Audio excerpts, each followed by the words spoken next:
Sign up to Council's disaster and weather event warning system. Receive alerts about emergency news, severe weather events and other public safety alerts via SMS or email. Registering to the disaster messaging system is free. To register, visit Gladstone Regional Council's Region Watch website and click on the Register for Warnings button. Get ready, Gladstone. Take the steps to protect what's most important to you. Let's be better prepared and protected for emergencies and disasters.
Gladstone Regional Council are committed to fostering a proud, involved and engaged community.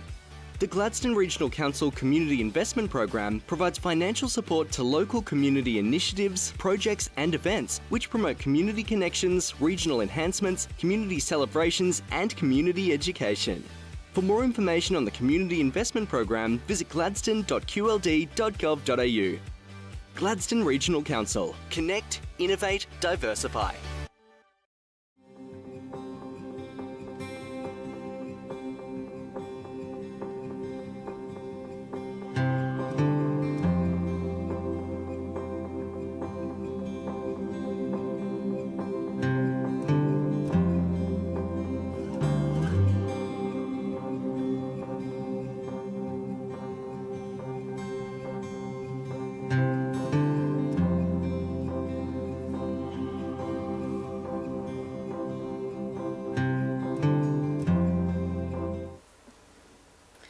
Good morning, Gladstone Region. Today, the 20th of May, we have our general meeting. And welcome to those in the gallery and officers and all councillors. Today, all of us are present, apart from our Mayor, Matt Burnett, and we also have apologies from Councillor Wagner, which I believe will need a resolution. So we're happy to move Councillor Wagner's apology for today, moved by Councillor McClintock and seconded by Councillor Holzheimer. All in favour? Wonderful. We also have Councillor Churchill online. Hello, Councillor Churchill. Morning. So next in the agenda, we have messages of condolences. Do we have any messages of condolences? No, thank you, Rachel. Next, it's prior notification of conflict of interest. Could I, Tanya? There's no prior notifications of conflict of interest, but if there's anything that comes up, please let us know. Now we have the Mayor's statement of current issues, and as acting Mayor, I will give you a little bit of a summary of what's been happening in the last couple of weeks since our last meeting. And there is a lot more to be told, but I'm sure in councillor reports, if there's anything I forgot, please do mention it. So on Wednesday, the 7th of May, we have Dr. Amanda Cahill over here in our region. She launched her book titled Regional Energy Transitions in Australia. And there is a chapter dedicated to Gladstone, so I highly recommend you all get a copy. And thank you, Amanda, for the work that you have done with us, especially in the transition roadmap that we launched a couple of years ago. On Saturday, the 10th of May, I was very upset that I had to miss the Veterans and War Animal Memorial Dinner, which I attend every year, but this time I just couldn't do it. But Councillor Patrick and Councillor Churchill attended, and this is a dinner that happens yearly, organised by the Mount Lackham RSL. On Sunday, the 11th of May, we celebrated all the mothers of our region, and we had the Mayor running the Mother's Day Classic in Tannum Sands. That was impressive. Congratulations, Mayor. I think he did quite well. Yes. So, and on last Saturday, the 17th, we have the Mayor's Charity Ball, which we're not sure of the total fundraising figures, but as soon as we know, we will communicate that, and especially to those beneficiaries. So thank you to everyone that's attended. And upcoming, we have a big couple of weeks, as always. One of this week is a big and very wonderful week where we thank our volunteers in our region. And yesterday we started with the first breakfast in Gladstone at the Bowls Club. We had a number of people attending, wonderful volunteers that volunteer in all different activities around our region, from SES to performing arts to festival and events, and the list goes on. We have on the 21st, so tomorrow, there will be the breakfast at Tannum Sands, and on the 23rd, we're going to Agnes. And a few of our councillors are attending, so please say hello and thank you again for all your contributions. At the moment, and started yesterday, which also Councillor Cameron opened, we had the Pest, Animal and Weed Symposium at the GECC. Thank you, Councillor Cameron. And tomorrow, we also have a community forum, this time in Benarabi. So if you don't know, or if you have an RSVP, please do, and we'll hope to see you there. This weekend, from the 23rd to the 25th of May, is the 1770 Festival, which is a free event. And there's lots of things happening in 1770, and I'll be there on Saturday, and hopefully we can see you all. There's lots of things happening in the southern areas of our region. And a little bit to the north, another big event, it's the All Station Air Show, which I'm sure if you haven't been looking around when you are driving, but there's lots of signs and a lot of information and promotion to encourage people to attend. So there's more information in the council website, but if you go on, they also have a really good and up-to-date Facebook page, the All Station Air Show. And next Sunday, the 1st of June, we have EcoFest. So one of the best eco-fest or environmentally conscious festival that we have in the region, and it's always well attended. It's a wonderful family day, so don't forget to put it in your diaries. So I think that's for me. That's it, and we're going to move on to the confirmation of previous meetings. Hold on. Is there any questions? Can I have a mover? Councillor Patrick. Seconded, Councillor Cameron. All in favour? Thank you. Next in the agenda is deputations, and we don't have any deputations today. And we're going straight to officers' reports. The first one is our operational plan, the Q3 performance report. And welcome Ali, our Acting General Manager, People and Strategy. And Jackie. Sorry, Jackie Rose, Business Planning Business Partner. Thank you so much. Please go on. Good morning, councillors. Thank you. This 2024-25 operational plan Q3 performance report is presented today, and it showcases our achievements from June to March this year that contribute and progress our 2021 to 26 corporate plan and the 5 goals within that corporate plan. This report provides insight into the progress of our operational plan initiatives and stories and performance indicators highlighting the delivery of our core services. For our operational plan initiatives, we are on track with 7 out of 9.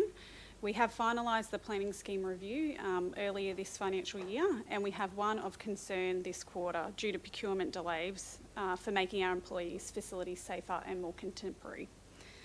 We are on track, and our initiatives are embedding through continuing our community forums, supporting and embedding our constructive culture in our roads, crews and across council, and accessible and inclusive upgrades to community facilities.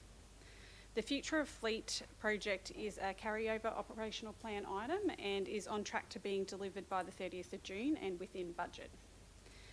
This report also showcases and celebrates some of our core service deliveries, and some highlights that you might find interesting are we have secured $5.98 million in funding from state and federal government to date, $35.5 million this financial year alone.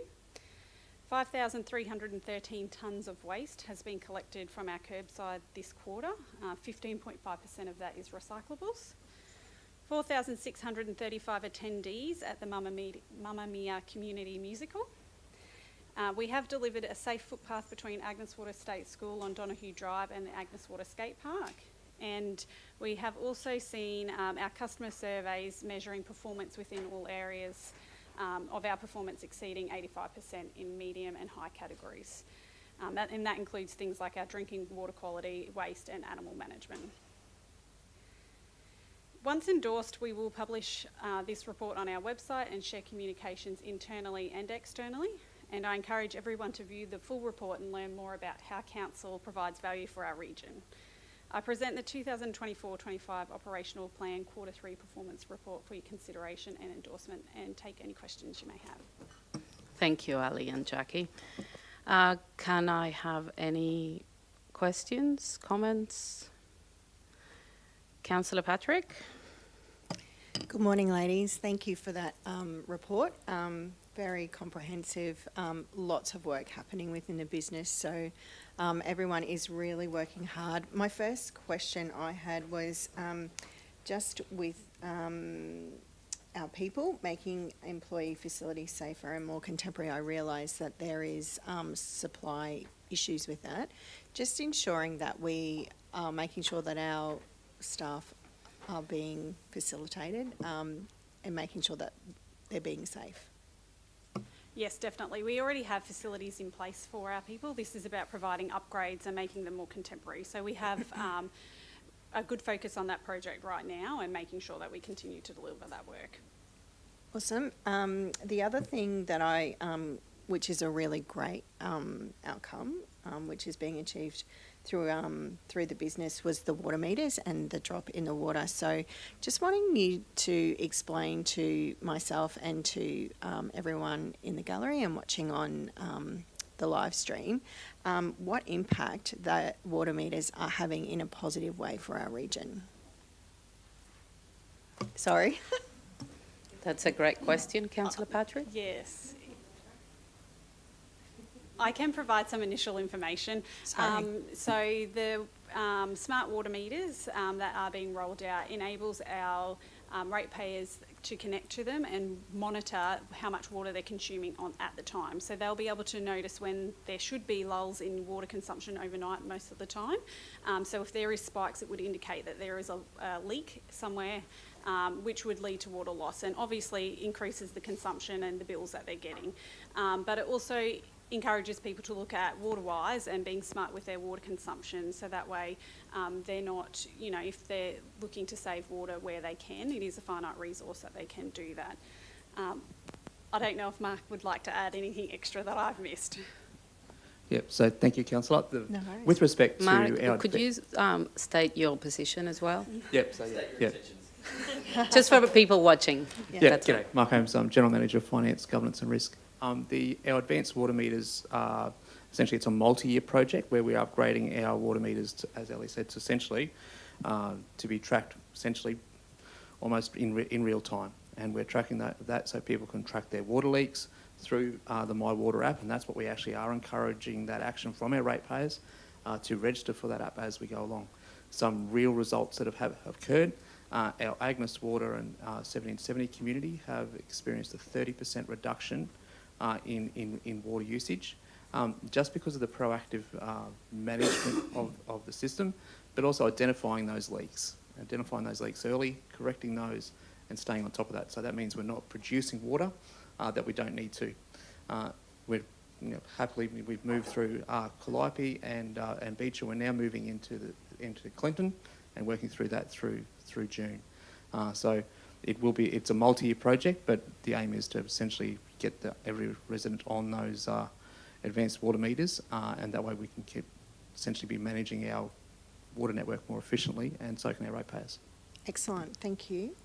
I don't think I have any more questions. Thank you. And I've already received my letter in Tannum, which is going to happen in a few months. So that's very exciting.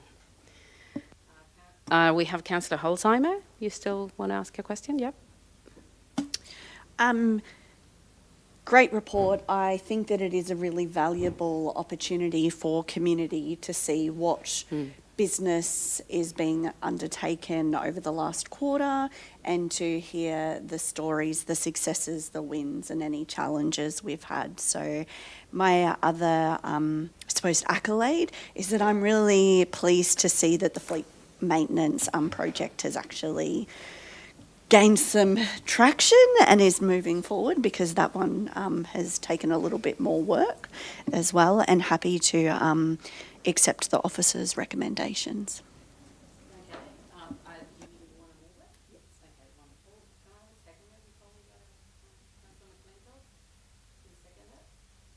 Sorry, so we have a mover in Councillor Holzheimer and a seconder in Councillor McClintock, but Councillor McClintock has a question. That's a tongue twister. Thank you, Deputy. I have just a little bit of clarity. Now I've just scrolled down while I was listening there before. The planning scheme review was completed early in the financial year, I noticed. Just a little bit of clarity on what's the next step from there and where is that heading to now? I know there's been a lot of people curious about how that's progressing, and for a long time we've been saying we're going to do a review, we're going to do a review. It's great to see that we've reached a pretty big milestone. What's next? So that was a review to determine what next steps we needed to take for our planning scheme. So now we are actually working through the first phases of amendment packages. So we have employed 2 strategic planning roles who will start undertaking that work and start building those packages of work for us to undertake a planning scheme amendment. And how long will that process take for people who have been waiting for that? It depends on the type of changes that we need to do, but it can take up to 2 years, if not longer, for some of the pieces of work. Great. I had another one just on the one that Councillor Patrick mentioned as well, the making employees safe, facilities safer and more contemporary. I note that there's a couple of delays that are around supply, as mentioned. The additional support, just curious how the budget is going on that one. Is there any additional budget required for that piece there, or is that just additional support emotionally? I might have to refer to the sponsor for that one. If you'd like to speak to that one. Marek Holmes is coming back. Thank you, Councillor. Yeah, that item, the support essentially has been resourcing. So we actually had the project manager that was originally on that work essentially get prioritised onto other work, and that we needed to work through. So we've now got some additional project management support. Budget-wise, we're tracking okay, and you saw that we were out to market with respect to 2 of those 3 packages. Once we get that back, we'll be in a better position to comment with respect to budget.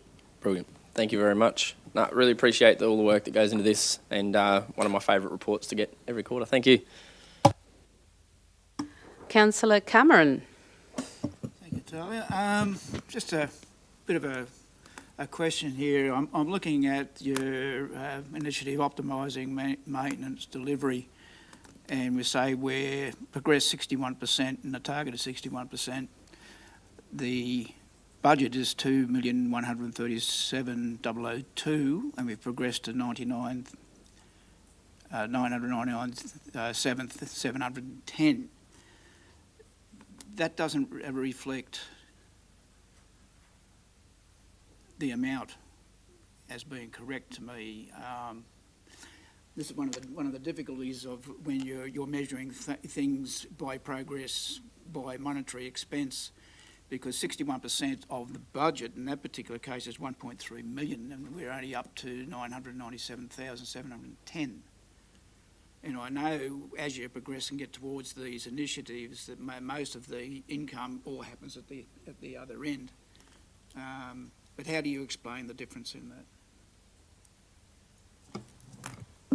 Thank you. So we track progress in the report based on the milestones being achieved. And so the progress doesn't necessarily reflect the budget, just as you said, because we can often spend that money in a later period as well. Would you like to add anything onto that? Yes.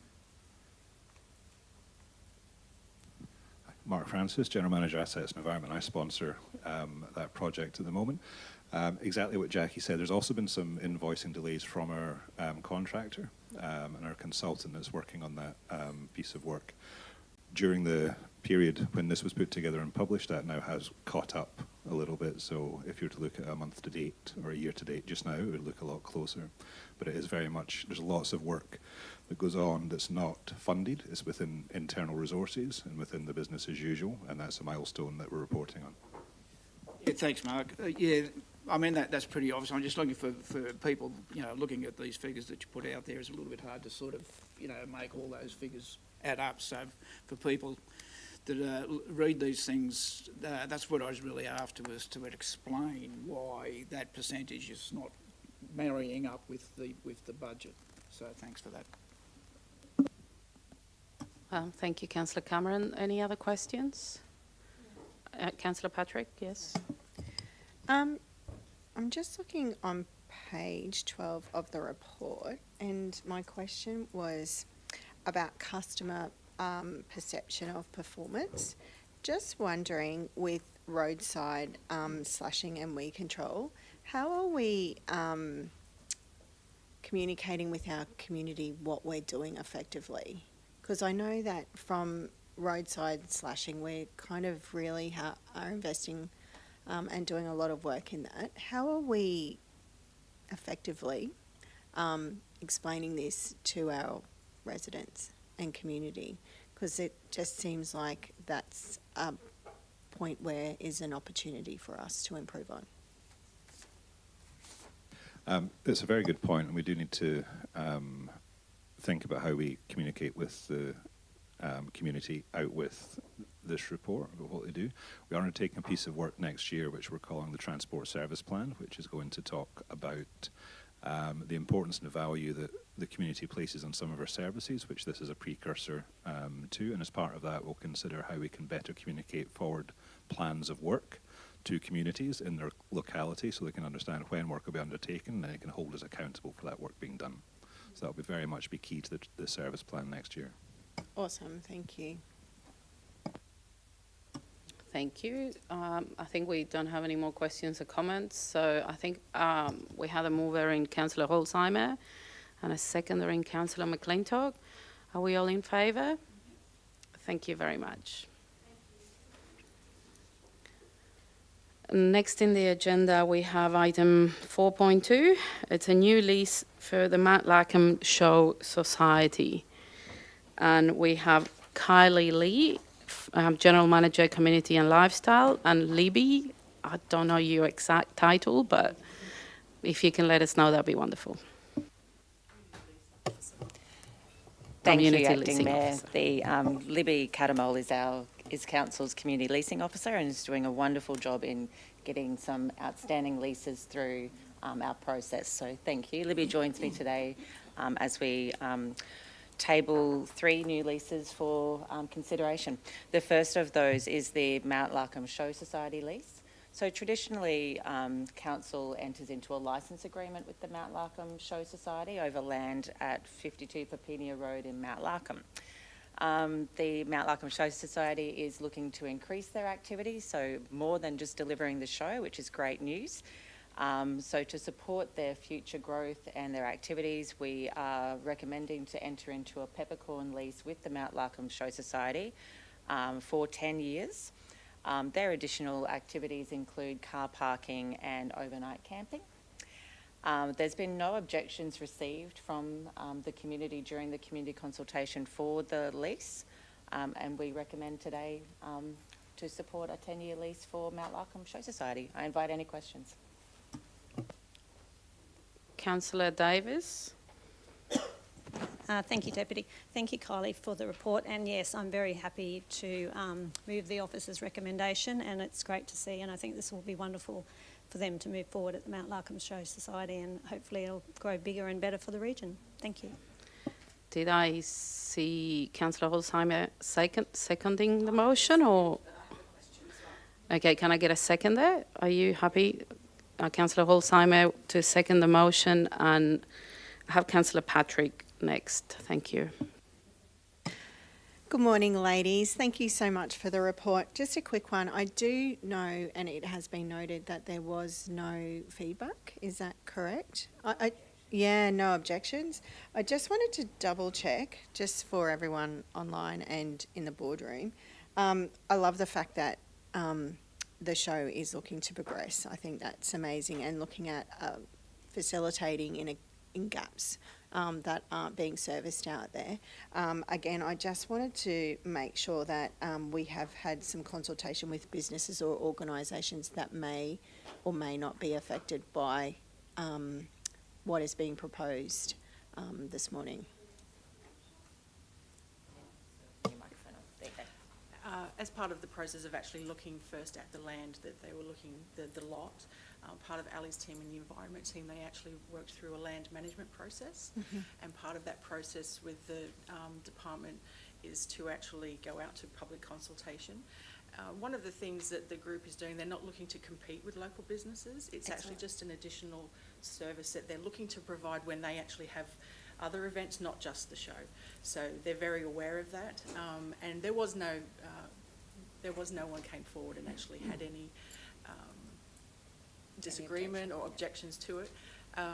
But also the Show Society actually, in general, that piece of land, they're already kind of maintaining it, so it really just is, it makes more sense just for them to keep doing that. Yeah, that's great. From what I was reading, it was like there was a gap in the market and they're moving forward with that, and I just want everyone to feel comfortable with that, so thank you. Thank you, Councillor Patrick.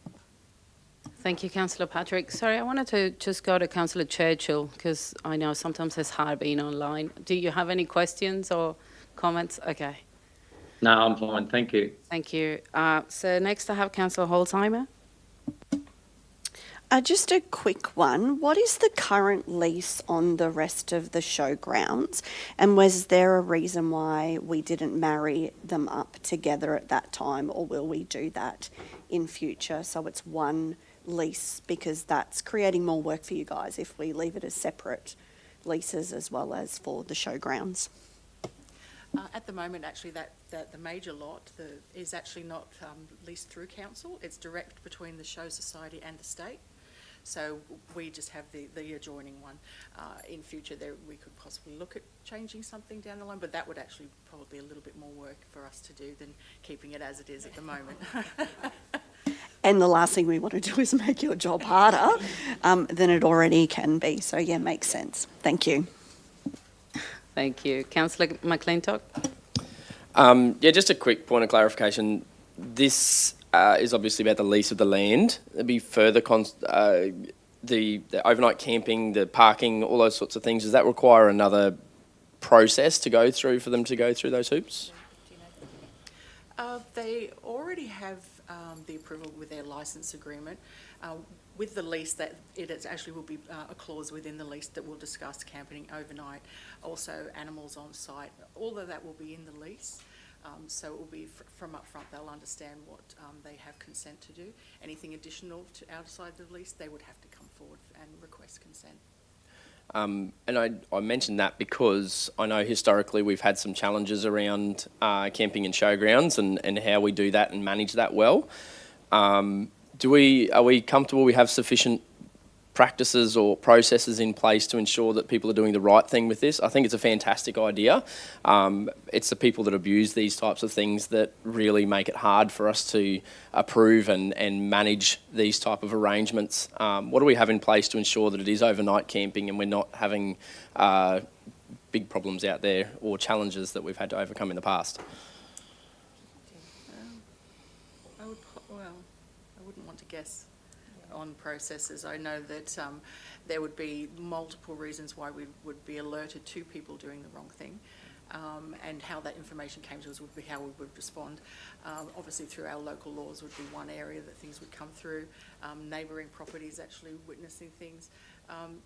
It is worth noting that the SES and the QFS are also located at 50 Pepinia. Their access to where they actually are working from will still be available to them. So the area itself, we don't believe actually would be people doing the wrong thing. But it's part of our plans with community leasing to have inspections, and that would be possibly an annual thing. So there's different ways that information can come to us to determine if the wrong thing's happening. Great. So we got local laws in place, to summarise, and we primarily encourage community to keep an eye on it if that's the case, if it is not doing the right thing. But I think it's a great opportunity. It is really, really good. It's just these do sometimes bring some challenges. So appreciate that. Thank you. I think it's also just to mention too, the actual size of the lot is a narrow strip. So we're not looking at, it's not a large area that they've just are adding on. Yeah, I think more so around the activities than the specific land being leased is probably where my area of concern is, that it's more work, but it's also more challenges for the community to overcome. So, brilliant. Thank you. Thank you. I just wanted to say that I really like this lessee snapshot that you added to the report, which I don't think I've seen before. But okay, so I was right then. Okay, well, we have a mover in Councillor Cameron. Yes, you want to ask a question? Yeah, yes. Thanks. Just a quick question. The caravan sites, are they for self-contained caravans? only? I'm not sure. I'm just questioning the available facilities there, if they're not. Oh, I see. You mean the like, shower Toilets, facilities and things like that. all that. The overnight camping is really as people actually have their own facilities within their camping. That's what I'm getting Yes. at. Yes. Okay, and is there a dump point disposal area, a point anywhere close by? I believe there's one at Calliope. There's one at Calliope. And Not one out there? not no. one at Mount Larkin. Okay. That could be problematic. Okay, thanks. Okay, thank you. Do you want to add anything? CEO, no? Any other questions, comments? No? So I did have a mover and Councillor Davis, and I think Councillor Patrick or Holzheimer second that. Thank you. Are we all in favour of this recommendation? Thank you. That's been carried. And we move on to another lease renewal, this time for Turkey Beach Progress Association. And we still have Kylie and Libby. So thank you. Thank you, Acting Mayor.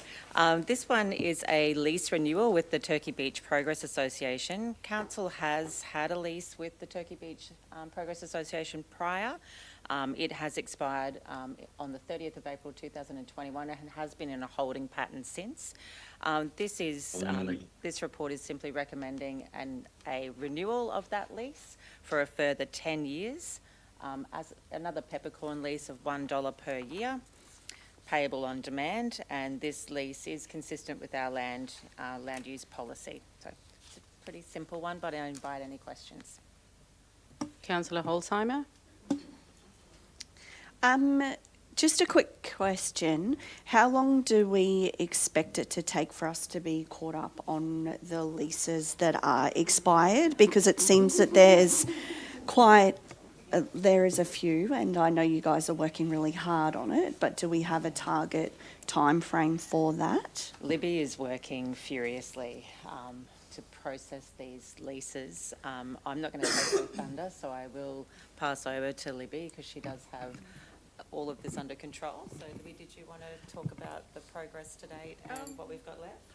I think at the moment the number I have, rather than bringing them all to you in one hit, I've staggered them over the next 4 to 5 council meetings. So you'll probably see at least 14 come through that we can actually, ones that are due for renewal and some that are actually from a backlog. But I have a list and they're all coming through nicely. Will that have our leases caught up at that stage? Yes, it should do, yes. I'm actually working on ones now that are actually running out this month. So we're kind of working on the backlog, and then everything's going to ease off for a little while. Well done. I think my next question is probably for Tanya, actually. From a governance layout perspective for our agenda, is there a reason why we don't have one lease item with like all of them listed underneath rather than having separate? Yeah, so it makes for tidier work, particularly when we're looking back on these things, for them to have their own report. It also makes it a lot easier for councillors to consider the issues involved with an individual lease and to have one separate resolution per lease. If we group them all together, and the officer's recommendation was for council to approve them all, and then we start finding issues in one and we pull them out. So that's why we're sort of going this way, but we will present them all together. Yeah, because that would be, if we did it the other way, would be similar to how we do grants, for example, when we have that process where we have quite a few come through under one I think section. You'll just find that the reports do get a little bit large when we start grouping all of that in. But it's something we can look at if that's councillors' preference, but from a governance preference, mine is to keep them separate. Just a question, happy for others to consider and to discuss at a later date, but really excited that these will be caught up. So well done, Libby and team. Yeah, I would like to add that this has been a bit of a long journey, so thank you, Libby, and everyone else for, I know we're doing things a little bit differently, and I think it's nice to see that it's working. And in relation to Councillor Holzheimer's comment, I think that could have definite merit. But I guess we need to stagger things, otherwise you'd be doing lots of leases at the same time, I guess, and that's for you to work out how you, I guess, would like to manage it in the future, because if all of them are due in the same month, then it's just a disproportionate workload. But there is maybe a smaller, maybe having every council meeting or every month we can have a few together. Am I still on? Great. Just to clarify, once we get through this little backlog, I don't foresee that we're actually going to have multiple we might have one or two.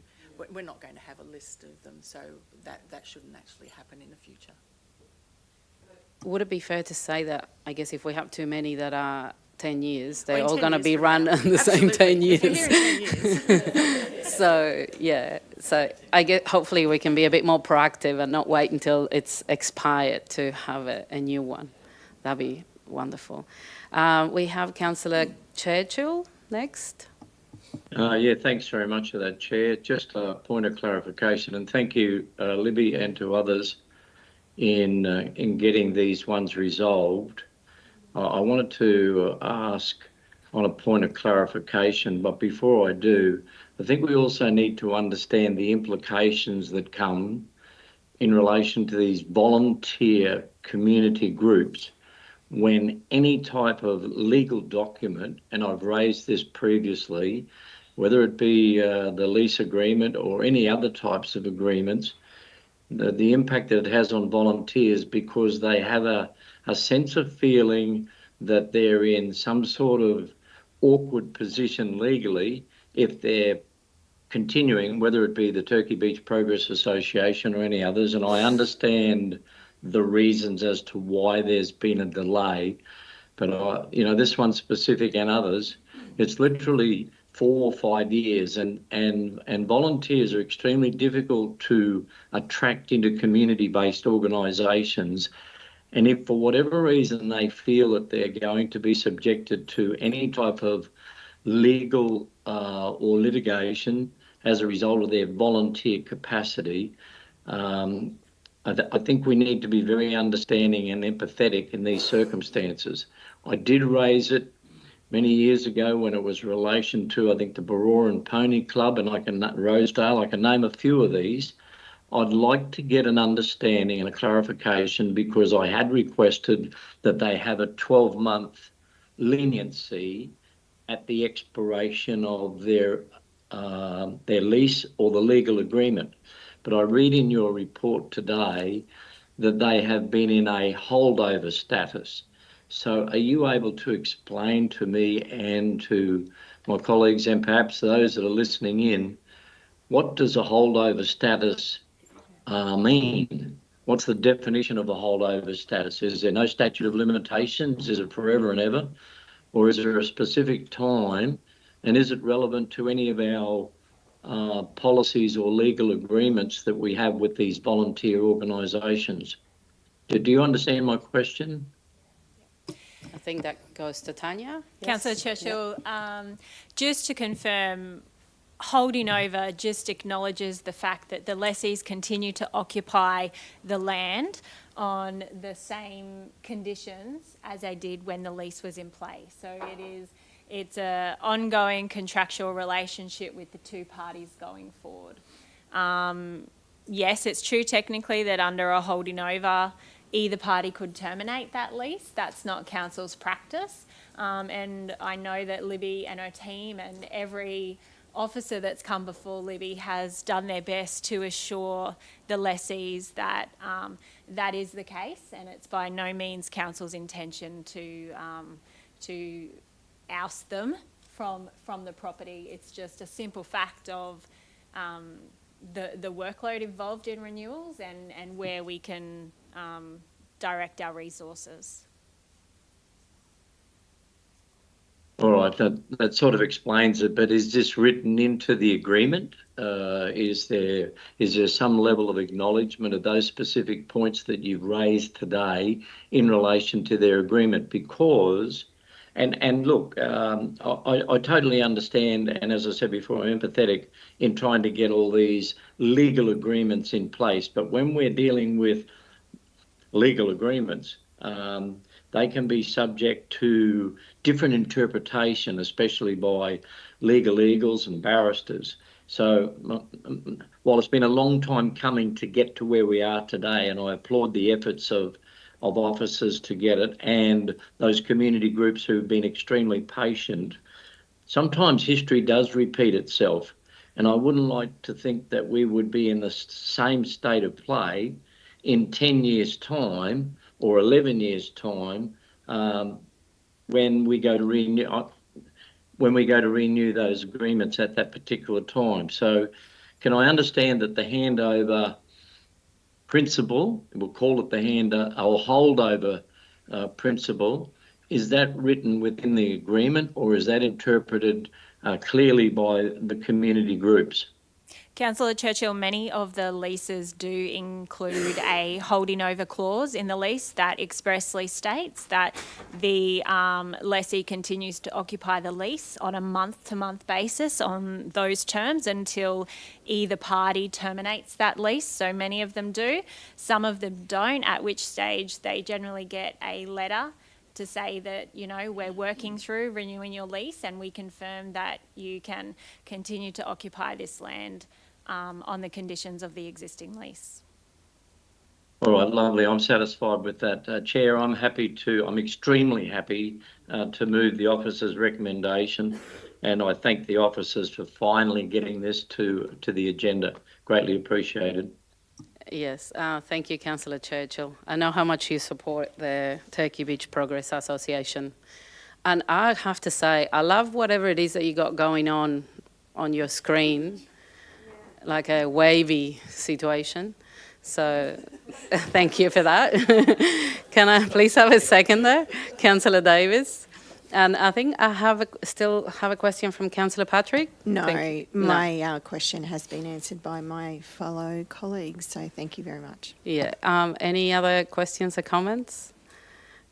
Yeah, thank you. I like to say that it's always a pleasure to go to the Turkey Beach Community Hall, operated by the Progress Association. So it's great to see that they will be there for at least another 10 years. Thank you very much. So are we all in favour? Yes, thank you. That resolution's been carried. And then we have the last lease renewal for this report, for this meeting. And this time is for Gladstone District Dirt Riders. Thank you, Acting Mayor. This is a lease renewal for the Gladstone District Dirt Riders Club for land situated on 177 John O'Porter Drive in Benarabi. Again, this lease we have had a previous lease for a 10-year period with the club, expiring in May 2023, and it is currently in a holdover status. It's recommended to extend this lease for a further 10 years to give the club security. They're interested in some government grants to extend and to add an administration centre at their land area in Benarabi there. I invite any questions. Any questions? Councillor Patrick is happy to move it. Yeah. Councillor McClintock happy to second it. Councillor Churchill, any questions? Anyone else? Okay, wonderful. Can I see hands as being in favour of this resolution? Thank you very much. That's been carried unanimously. And before you go, thank you, Libby, again, for all the work you've been doing. So it's great to see this. And we encourage any feedback from any of those clubs in relation to their leases. And apologise for sometimes the delays, but we're working as hard as we can. Next in the agenda, we have still Kylie, but Felicity is coming in. Regional Arts Development Fund, round 2 for 2024 and 2025. Thank you, Acting Mayor. I have Felicity Barker here with me today. She's our Manager of Arts and Entertainment and has the RADF fund in her portfolio. So this is a pretty regular report that we bring to Council half yearly, and it represents our partnership with Arts Queensland to deliver the Regional Arts Development Fund to the Gladstone region. So that fund, we recently opened round 2 for funding of arts, culture and heritage projects across our region. 9 applications were submitted and assessed by the RADF Committee on Wednesday the 2nd of April. 5 of those 9 applications were recommended for full funding. 2 applications were recommended for partial funding and 2 were declined as per the assessment panel. Since the meeting in April, additional information has come to hand with respect to one of those applications for partial funding. There's a little bit of inconsistency in the information provided, and I would like to reassess that particular application. That application is one submitted from Of One Mind for funding of the Women of the World exhibition. I'd like to remove that application from the resolution today to allow it to be further assessed by the committee and by officers. That said, the budget for RADF round 2 is 93,314, and the recommended applications without the Women of the World application comes to a total of 26,958, so can be fully funded under our round 2 budget. In addition to the applications, Council would like to utilise the RADF funding to fund the delivery of a public arts master plan for the region. This project will cost $59,940 and can be funded from the balance of the round 2 funding. This is quite normal for Council to utilise the RADF funding for its own projects, and has been supported by Arts Queensland and the RADF Committee. The funding purpose for RADF is to promote the value of arts, culture and heritage as key drivers, and the funding of our public arts master plan meets the criteria as per our contract with Arts Queensland. I invite any questions. Funding the successful applications for the public art master plan will leave a remaining value of $6,416.25 in the budget, which will be rolled over to the next round of funding. I invite your questions, councillors. Thank you, Kylie. I think we have Councillor Holzheimer. Please go ahead. I feel like I've heard my name over and over again today. No, that's okay. I'm really happy. So as the councillor appointed to the RADF committee, chair, I'm pleased that the Of One Mind has been pulled out of this to be reconsidered, because there were some really robust discussions in that room, and there was what I felt some significant information missing that really impacted us being able to make a decision on that. So I'm really excited to see that come back. My only other question is, so that additional request for the, I'm just checking the master plan, how does that impact the funding available for Of One Mind? For example, if they were to be adjusted up and to require more funds as well, can we cover that? Because that would be my only concern with making a decision on that. If we can, obviously the committee needs to reconsider that other application, but that there is enough money to cover them if there's a change. Councillor Holzheimer, I'll just ask Felicity to answer this question for you. So we always prioritise... Felicity, would you mind just stating your full name and your title, just for information? Yes, thank you. Sure. So Felicity Barker, Manager of Arts and Entertainment. So we always prioritise the community initiatives before council initiatives. Public Art Master Plan has been something on our radar and something in the works for quite some time. We have seen surplus time and time again, and we just want to get more proactive with how we're actually using that surplus to create opportunity in that space rather than going straight to budget. So we would definitely prioritise, if WOW was to move forward, that to go ahead, and we will have other funds available through the immersion to pick up the rest of the Public Art Master Plan. Excellent. That's great to hear, because I know how important the master plan as Yes. well is to us moving forward and really honouring the works that we have and being able to create a path forward for any arts within our community as well. So, happy to support. Was just concerned about what that meant if they required more funding. Thank you, Councillor Holzheimer. I have Councillor McClintock. Thank you. Just a point of clarity on the Of One Mind. Just note this is round 2 of our funding. Do they have enough time to fit into round 1 of the next financial year? I note that out of round R funding is limited to $2,000. What does that look like for them? Are they then stuck and capped to $2,000 if we don't put them through this round? And how do we make sure that we process them through so it's not too late for them to receive their funding to do what they need to do? Councillor McClintock, I'd be intending to still assess it as part of round 2, but bringing a report back to you after we've got the right information for the WOW Festival. Okay, thank you. And when do you expect that to be the case? I'm confident we could bring it to the next general meeting. Thank you. Councillor Patrick? Sorry, thank you. Just a really super quick question about the master plan.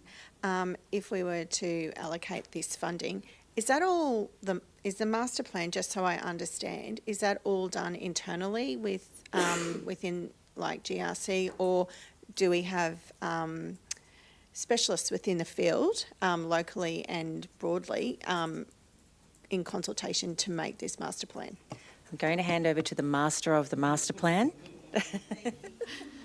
So we've been in consultation and obviously followed the procurement policy for this particular project. The master plan itself, when we looked at it as a whole, it's been going on for quite some time. Guidelines and policies are also needing to be updated in conjunction with that. A huge part of it is the sustainability of the artwork, procuring it properly and having curatorial management over contracting artwork. So we've seen the procurement of public art done not so well and the impacts of that on how we're managing that art and you know, the longevity of it. When we looked at this project, we obviously identified that the maintenance side of things is a large portion of this. How do we take that artwork on and commit to it? What are the community priorities for public art? So a large piece of the puzzle is the consultation and the management of the artwork. So, you know, you can roll out a public art master plan document quite easily. We're not recreating the wheel there, but making sure that we have the supports in place and the strategic direction on what the community wants to see public art wise, and how then we manage that as a council maintenance wise properly. How we have existing contracts, how we make sure that we have a register of it that speaks to its longevity. So it was a huge piece of work. We worked with UAP on the scope of what that time frame looked like, and then we went out to quote with some recommendation, and UAP came in as consistent with one, budget, and two, our views on consultation. So there'll be quite a large portion of community consultation, First Nations consultation, and then at the finalisation it was really important that we have an actual outcome, so that will be an actual sculpture. So this will really reflect on how we also budget for future public art, because having a master plan without a future budget on how we actually procure art is another part of that. So it is quite a big piece of work, and we're really excited to work with UAP on that. They were major speakers at a Bundaberg conference and are quite heavily endorsed by AQ, so we're pretty confident that we're in the right hands. Awesome. Sorry, I do have, thank you, which has raised a couple of questions additionally, if you don't mind answering those for me. It was meant to be a super quick question. Yeah, sorry. I was wondering what super meant. Yeah, no, sorry. Well, it was a super quick. It's okay. And you now can I've got ask some all more the super quick questions you questions. want. Sorry. So the art that we have already, is that now currently in our asset register? Is that what the plan will be looking at doing? So that piece of work will be more internal, what we currently have as existing, and Katrina Elliott has done a bit of work on that with a separate fund, and part of that probably really impacted our decision on putting a bit of a stop on just rolling out a public art master plan, because a lot of the public art that we have currently in our register, we don't know who did it, we don't know when it was done, we don't have an accurate maintenance register for it. A lot of it is actually to a point where you wouldn't advertise it, which we want to make sure that that's not the future of public art, and that when we are taking on these pieces, that we're maintaining it properly and registering it properly and recording it properly. So it's been a big learning for everybody, and I think that this path forward is going to, mitigate those issues moving forward. Excellent. That's good. So I'm glad that there's been a catalyst for the change to the master plan by lessons learned and lessons going forward as well. So now my other super quick question is, when we are in that consultation phase, are we putting an emphasis on local art as well as from abroad? That's my only other question. Yep, I think that the community consultation and the process of the public art master plan will kind of set a driving point on where this is going to go and how it's going to land. We first need to do the consultation to see what the community and the arts community want to see from us, and then that, I believe, will drive how it moves forward. But obviously local opportunities are always priority. Excellent. Yep. That's what I wanted to hear. Thank you. Thank you. May I ask a couple of questions? In relation to the RADF, I believe you will have an AGM soon, or is that? I believe we had the AGM. I'll have to actually. I believe it happened whilst I was on maternity leave. Mm-hmm. I'll have to double check that. I think it's late this year. Okay, later this year. Microphone. Yeah. Oh, sorry, I believe that's later this year. So it was around maybe maybe even November, December. We had that last year. So. Okay, just as an information piece, thank you. And when it comes to, I know I've been seeing this come through for many years now, and I was just wondering if it would be something that we would consider to have a minimum of funds that people apply for, because sometimes it seems that we have, I know how long it takes to do some of these applications, and also how long they take to assess. So if there was some sort of minimum amount that people had to request to save some of that and get people maybe thinking about a few things, because I can see $200, even Bina, which the project she's doing is amazing. I went to her presentation, I think it was last year, the first part of her residency. It was just beautiful, and I'm so happy that she's going back and doing more of it. And I guess, I'm sad also that she has to delay it because of all the issues happening in that area. But if there was a minimum, has this ever been considered? Not in my tenure, and I think it's really relative to what the project requirements are. So to put a minimum fund, I do appreciate what you're saying, because it does take a lot. Those funding applications can be quite involved. But I'm not sure if putting Yeah. a minimum on there would create a better outcome. It's definitely Yeah. something that we can consider, though. It doesn't need to be a big minimum, just $1,000 minimum or something, which is a normal practice that grants do have. But yeah, that was just a...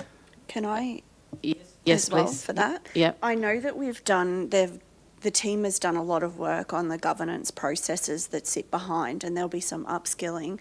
But there's also, for the committee, there's also some work that's being done, I believe, to do some information sheets for people applying. And maybe it's about them being able to apply under the quick grants process, if it's under that small amount, and us having those conversations with people so they don't have to wait to the full round as well to be able to apply. Yeah, that's a great point. So but- maybe that could be, because I see sometimes you might be spending all this time, not just yourself, but people applying just for $200. Anyway, it looks like a great list of projects. And on the master plan, do you discuss any timelines? And I'm asking this in relation to, you talked about budget to the final master plan. So do you think it will be finished by May next year when we do the next one? UAP have come back to us with the finalisation timeline of around 12 weeks. So this will include the consultation and then the actual development of the master plan. So we're expecting soon. There has been quite a bit of back and forth and work that's gone into it from the scope end. So we've kind of, we have already been working on it in a sense. The policy and guideline updates, I foresee that being a little bit more of a process based on the outcomes of the public art master plan. And then I also see our maintenance register being another large piece of work internally. But the actual live master plan itself, we're hoping within the next kind of 12 weeks. Okay, thank you. And obviously, just to put it out there, this includes the whole of the Gladstone region. Yes. And we might look at maybe section it or areas or... We've included in the requirements a zoning map so that community can pin in the map. Oh, great. So that's something that we want to see. We're also going to, I've reached out to Gay about RAP and how The we... Reconciliation Action Plan. Yep. How we actually create a trigger point of where do we seek consultation so that we're not constantly bombarding, because that's the feedback that we're getting at the moment. So what areas is it that we need to provide consultation and what are the trigger points for that? So we're hoping that that will actually help with a lot of council functions because we see that in events broadly as well. So I think that it will feed into quite a few things. Sounds great. Yes. Thank you. Councillor Holzheimer? I had an afterthought question. I know. For the master plan, is there a pathway that we've identified to feed that into RADF applications? Because I think that there'll be some marry-up and overlap in regards to what that looks like for ongoing maintenance, if it's community artwork or that sort of thing as well, so that committee and those guidelines can actually marry up with our master plan. I think having the identification of what our priorities are from the master plan, from a community and council perspective, will empower local artists to take on those initiatives, and perhaps then it results in a RADF application, and that would then be supportive of what our actual priorities are. So I can see them feeding into each other. It'll also be our way forward for budgeting for it. So for me, I see the public art master plan as a commitment to what public art means to us and what our priorities are, and actually allocating budget for that. So where possible, if we have a surplus, that's great, but we can't always rely on that. So it'll be a two-prong. I think it'll be people doing their own initiatives and our own. Yeah, I think would like to see some education, I suppose, for the RADF committee in regards to what the master plan is and how there might be an overlap. So when decisions are made around that table as well, they're not in conflict to each other. Yep, that's a good point. Great. So just for general information, is there any funding that we can utilise or apply for in relation to implementing a master plan?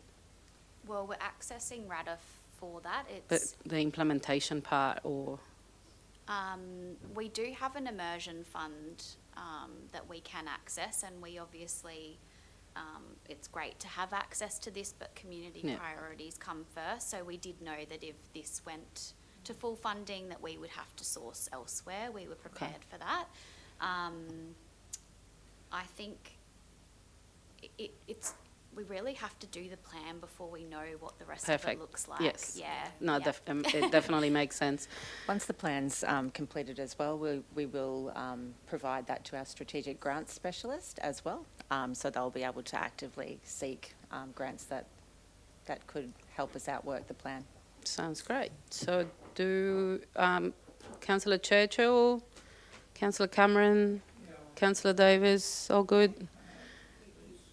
Yes, Councillor Cameron?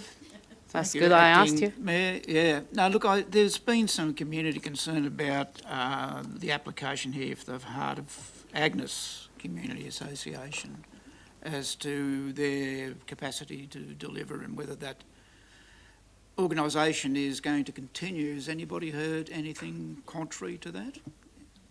I can answer that for you, Councillor Cameron. We spoke to Heart of Agnes this morning. They are stepping away from delivering community events, but they very much are still active in the Agnes Water 1770 community. So the organisation will continue. They are focusing on their art projects from here on. So we don't have any information to otherwise tell us that they wouldn't be able to deliver the work. Well, I don't know, but do the rest of the councillors feel that needs further clarification? I think we have got the clarification so far, but there's not much. Are we able to, I'm satisfied because the officers have contacted the committee. I guess we can continue to monitor the situation, and we will have to have an acquittal at the end. I mean, they've done a lot of great work in the area, and I can't say that these concerns have been substantiated in any accurate form, but where there's smoke, there's fire, I guess. I just thought it was worth mentioning whether there's anything there we should be concerned about, but if the officers are happy that that's all in order. Yeah. Are you satisfied, Kylie? So in our conversation this morning, Byron has advised that it was a miscommunication. Okay. So there is confidence there. There's also an agreement, a funding agreement. Yeah, that's right. Into, that's what I was and going to say. also an acquittal process. Yeah. So. And there's always talks about things. So we talk directly to the project, manager, coordinator, Byron. So everything's happening. So we should be fine. Councillor Holzheimer? This was actually one of the strongest applications that came in this round in regards to the information provided, the budget breakdown. It was a really high level application as well. It was a great job. And I actually have reached out and spoken to Byron as well, and he reassured us that it was a miscommunication and that they are continuing on and this project will be able to be completed. Great. And I believe this is like a second part of the capsule. So, but yeah, we'll definitely keep monitoring the same as we do with everything else. Any other questions? Can I have a mover for the officer's recommendation with the changes? Do we need to have... We just need to make sure that this is the proposed resolution at the moment, so it's not the officer's recommendation. Okay. Someone has to move what's on the screen or an alternate. I will allow Councillor Churchill. Are you I was saying? happy to move the recommendation if we withdraw the one that related to the WOW Festival. Okay, so that. Can't we do that? Yes. Can't we do it that way? Yes. Yes, can you see? So what you are actually moving is not the officer's recommendation, it's what's on the screen. So are you happy to do that? Absolutely. Wonderful. Yep. Can I have Thank a you. second there? Councillor Patrick? Is that okay, Tanya? Okay, well, are we all in favour? Thank you. That's been carried. And I look forward to seeing the reassessment of that other one. Madam Chair, can I? Of course. Madam Chair, can I just ask a question? Is there do we need to put a reason in the minutes there as to why it was different to the officer's recommendation, or it can be noted that we agreed to withdraw that one particular line item? Tanya? It's a little bit tricky, this one, because It's not an amendment Kylie, from us. as the officer, has actually recommended that be taken out. I'm more than happy to capture a reason for the minutes, and that way we've satisfied our obligations either way. So if anyone wants to The provide reasons will come from Kylie. No, the Okay. reasons come from council as Okay. to why they've gone with that resolution. Direction, Madam CEO. I was just saying, could it be that the recommendation is there based on the officer's advice that further information is required to fully assess or That something sounds like that? Is that perfect. Great words. Because the reasons came from our officers and we accept those recommendations. So are you happy to Yeah, no, happy to accept that. Yeah, accept that, sounds, Councillor that Churchill? sounds very wise wording. Thank you. Thank you. And are you happy, Councillor Patrick, to second Absolutely. those words? Okay. We still all in favour? We'll vote just for the record. Thank you very much. That's been carried unanimously again. Thank you. Thank you. And well done, officers, with that master plan. That's wonderful. Thank you. Definitely. We up to the next agenda item, 4.6, review of compliance and enforcement policy. And we have Mark Holmes, General Manager, Finance, Governance and Risk. Thank you, Mark. Thank you, Acting Mayor. Thank you, councillors. This item is for you to consider the repeal of our compliance and enforcement policy. So this policy was originally adopted in 2015 and has continued to guide and provide those principles as to how we've essentially outworked our enforcement practices essentially across the business. Over the last 12 months, and we have actually been outworking our enforcement manual, so putting a procedure in place that probably is really prescriptive and helps our guide our local laws officers and other officers that deal with essentially outworking local laws and deal with essentially our various pieces of legislation, has put that in place. So essentially we've now got an alternative policy in place, and the recommendation is that we repeal the overarching policy. Thank you, Mark. I think I have Councillor Davis. Yeah, thank you, Chair. Yes, it's great to see that we're getting through our review of the policies, and I'm happy to move the recommendation and streamlining our you. process. Can I please have a mover? Councillor Cameron? But I have a question from Councillor McClintock. I mean, you said you have a question and then you don't, and now you do. Yeah, sorry, Yes. I couldn't find it, and I thought, oh, maybe I didn't have a question on this one, and then I did find it. Mine was just around the, obviously the enforcement manual concept. Sounds really great. Just a little line there that says the enforcement manual is regularly reviewed and updated as additions and amendments are made to legislation. Noting that a lot of our policies are hard to maintain, and part of why we're on this journey to actually bring that down and bring that into a more manageable quantity. How do we make sure that this is regularly reviewed? What does that look like? It's a very ambiguous statement, regular. That could be regularly every decade or regularly every week. Can I just get a bit of clarity on how we make sure that that's actually keeping up to date and current? You're referring to the enforcement manual. How is it kept up to date? So because it's very much based on the legislation and on practical guidance and process, so as the legislation comes through, we have various means of being informed of that legislation changing. We are just it's just part of our process that we check the enforcement manual. And depending on the complexity of the changes, we have gone back to the firm who prepared it for us to ask them to draft it, which is excellent because it gives us that independent third-party view. Otherwise, if it's just a minor change, we may make it ourselves. Thanks. I guess where my question's coming from is just ensuring that there is, I guess, process in place. This is really good, and it's only as good as it is up to date, obviously. And so, just want to make sure now we're moving it, in a sense, away from a policy to a manual. Policies have a lot of controls around how they are regularly reviewed and what that looks like. I'm just unsure of what regular review looks like once you move it out of that sector and into a manual, which doesn't have that oversight. I guess what I was saying to you, Councillor McClintock, is we've had this in place, the manual in place now for 12 to 18 months, and it's already had a significant review done on it on multiple occasions. And because it is that practical application where we're using it all the time, as opposed to a policy which might get referred to for those broader principles, it is definitely part of our process to make sure it's kept up to date. That gives me great confidence. Thank you very much. Thank you, Councillor McClintock. Any other questions? No. Councillor Churchill? No. Councillor Cameron, just in case you change your mind. Okay, so I have a mover in Councillor Davis and a seconder in Councillor Cameron. All in favour?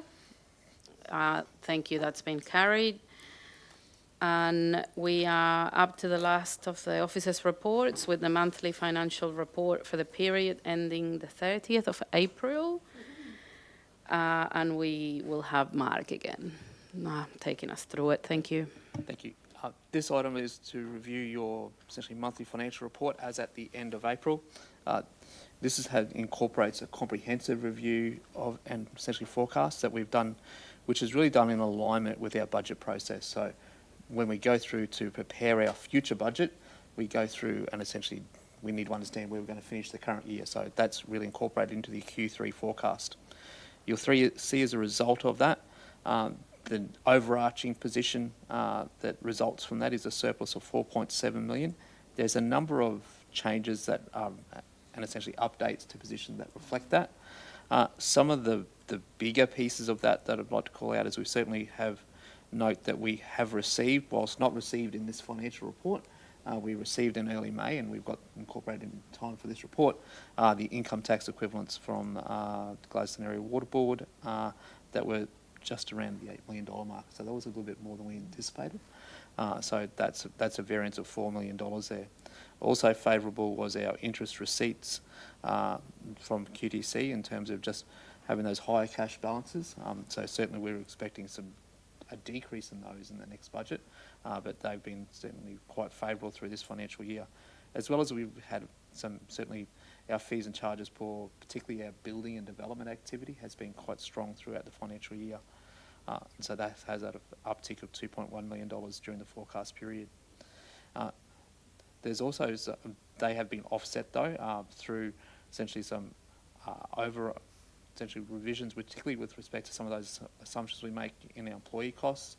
We've looked at our, essentially we've got our, what we use as our vacancy rate. So essentially, when the amount of time position is not filled, we worked on a position of 7%. We're down at 6.7%. That and a few other minor changes has seen essentially a change of 572,000 in that space.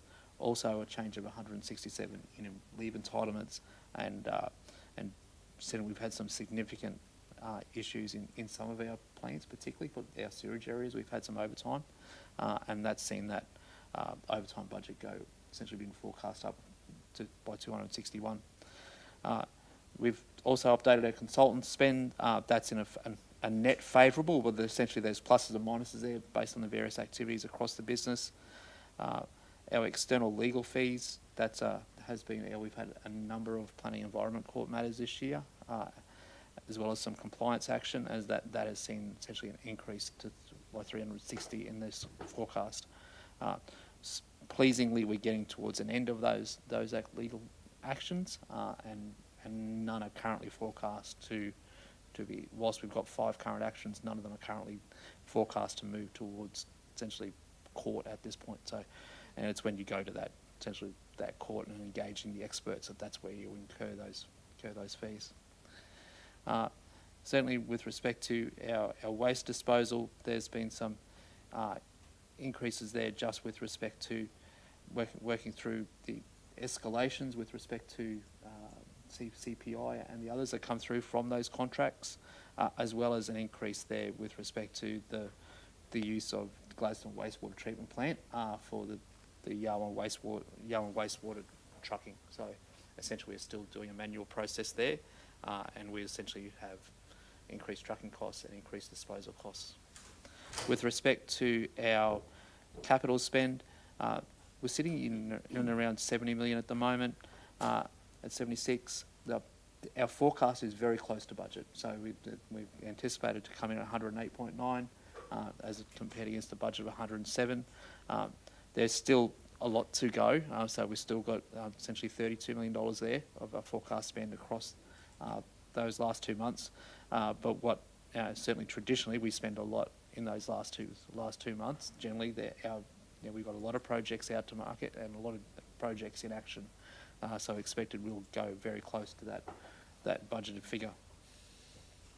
With respect to our outstanding rates, just under 3% is the outstanding rates figure, so 2.94% as at the end of April, and that compares favourably to prior years. So to continue to track well in that space.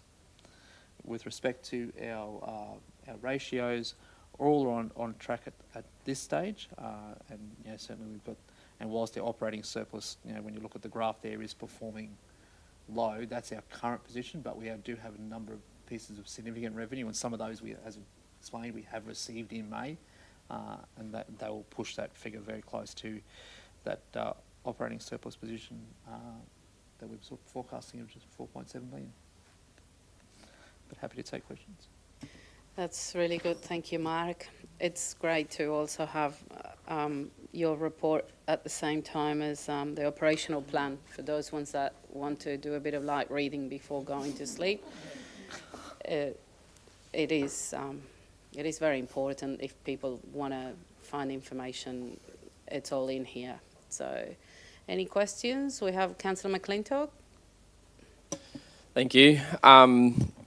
Wow, what a economic roller coaster that was to read. It was a surplus, a deficit, a surplus, a deficit, up and down all the way through that report.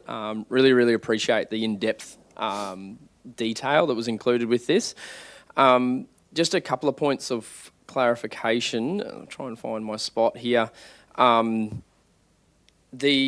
mentioned it there in your verbal report as well, just the income tax equivalents and the timing of that funding. We're obviously on here is significantly different to our hoped position at this point. Are we, once ignoring the fact that the timing doesn't align with our reporting in the way that it was hoped to do, are we on track with that? You're saying that it's been received. It's been received. It's just not in here. That's great. And we only get certainty around that number when it's received. Essentially, we cut this report from a financial dollars figure perspective at the end of April. We essentially received that very first week of May. So we know the exact figure, and that's why we're able to essentially include in the words and update the forecast accordingly. Brilliant. So that forecast is accurate. That was, I guess, where my question was going, is how confident are we on the forecast? 100%. But very is the answer to that question. Thank you, Mark.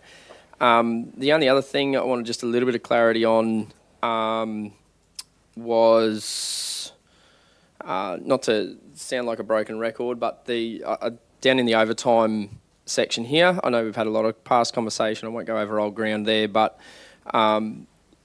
there's a great summary there of the forecast and current spend of the overtime amounts.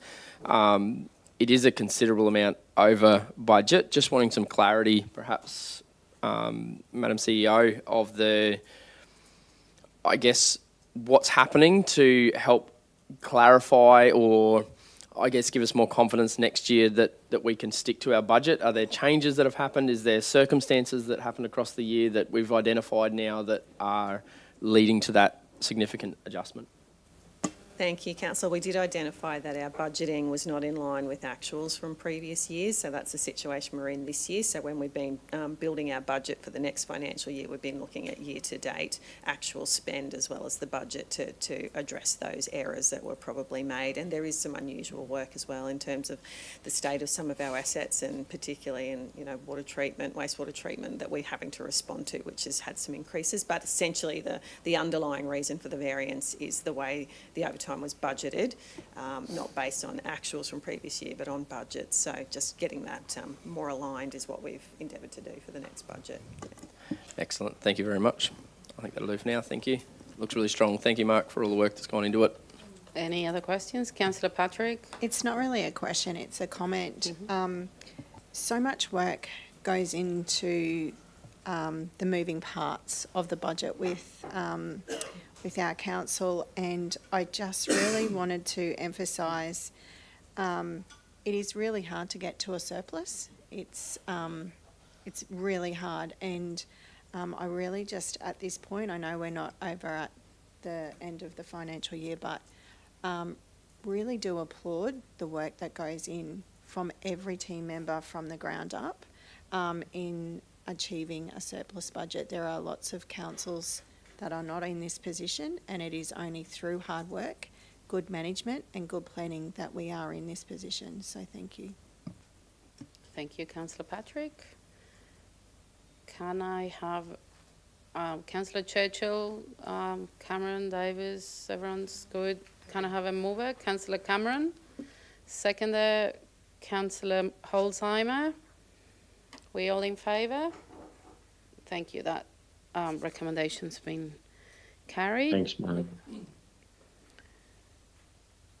Now we will be moving to councillors' reports. So I might just go around this way. Councillor Cameron, any councillor reports? Just a verbal report that I had the great pleasure of presenting at the PAWS symposium this morning. That's the Pest and Animal Invasive Weeds mob.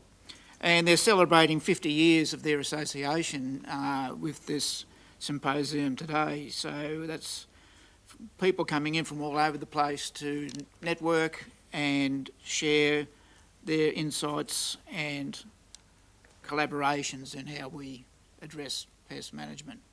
So yes, that started off this morning and that runs for 3 days. And this symposium occurs every 2 years.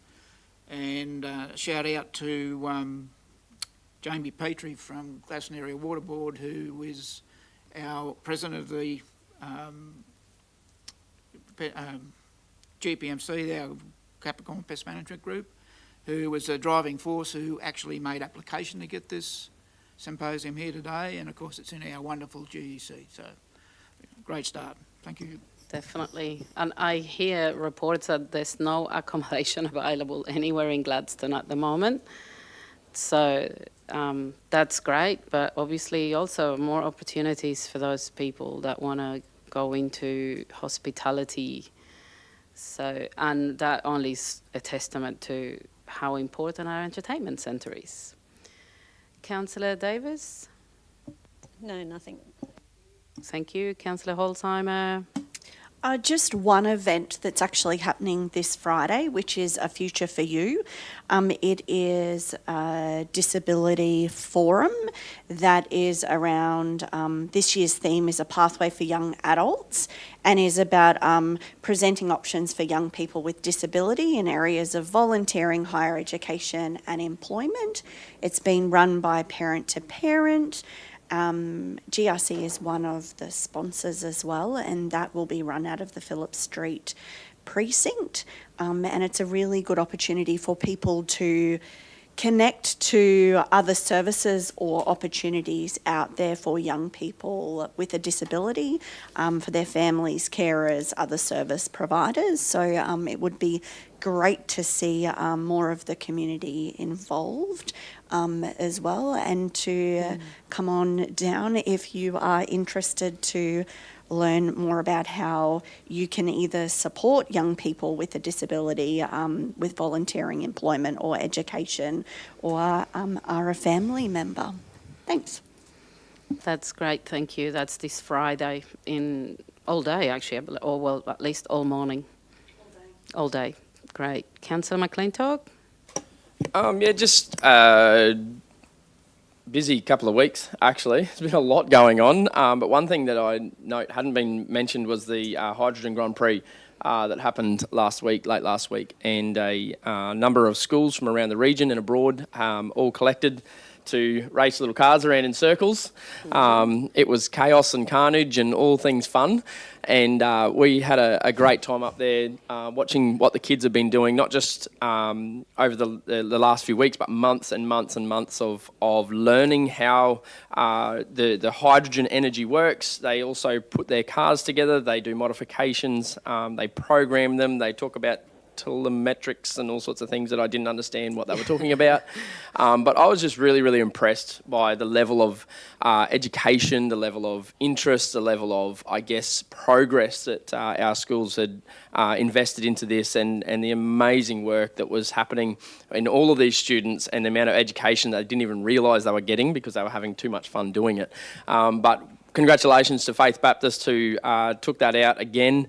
Yes. Apologies to their parents who have to pay for another overseas trip for those kids. I think they're off to Germany this year. And so I think it's just such a great opportunity to show how education can happen through engagement and fun. So congratulations to everyone involved, and well done. It's a great future for our young people.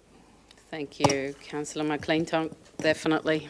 I think they went to Las Vegas last year, and yes, that school Poor should parents. be very proud. There was lots of pictures, and everyone was having lots of fun. It's great to see all those opportunities for our young kids, the same as things as the Lego League and all those other things that kids learn through play and adventure, and the actual skills of the future, probably. I'll go to Councillor Churchill. Oh, no, I'm fine, thanks, Chair. All good. Thank you. Councillor Patrick. Hi, yes, thank you, Acting Mayor. I have written 3 reports, so you don't need to write those, Rachel, so thank you.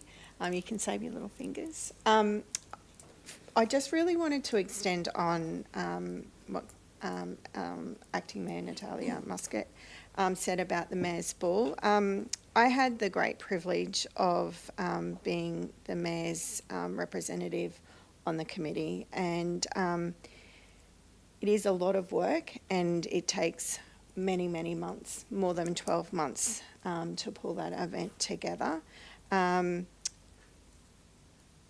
It was held in our wonderful GECC, or Gladstone Entertainment and Convention Centre, and I really just wanted to congratulate our events team and our GECC staff for all of their hard work.